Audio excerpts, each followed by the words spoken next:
Welcome to Spark Solvers. Charge up your skill, power up your knowledge.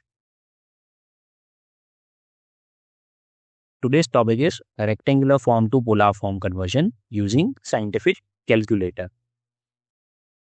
In one of my video or lecture, I already show you how to convert rectangular form into polar form using mathematical step or method.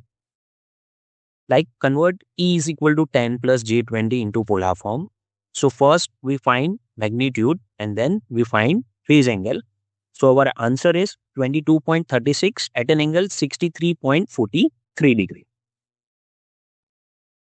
The rectangular to polar form conversion we can find by using Casio also. So for that we need scientific calculator. Now in scientific calculator, press the pole button, POL, which means it is polar.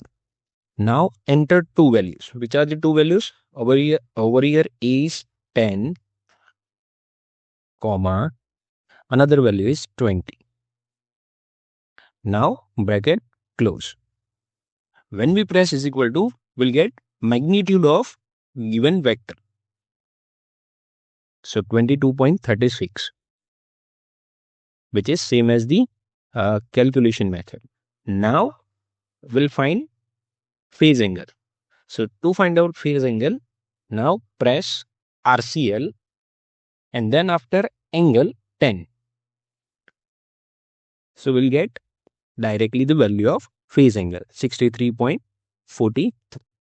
So by using calculator, this is the easiest way to convert rectangular form into polar form.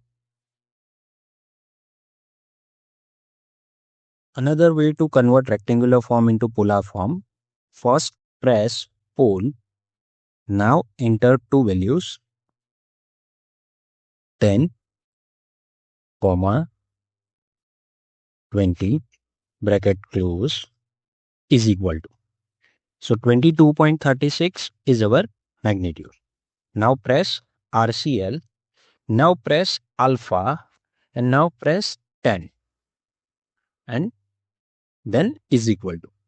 So this will give you phase angle 63.43 degree. So this is the second method. So you can use any one method which is suitable or convenient to you. Thank you. Subscribe for more updates and you can send your example or query on sparksolvers.community@gmail.com. And for more notifications, press the bell icon. Thank you. Thank you so much.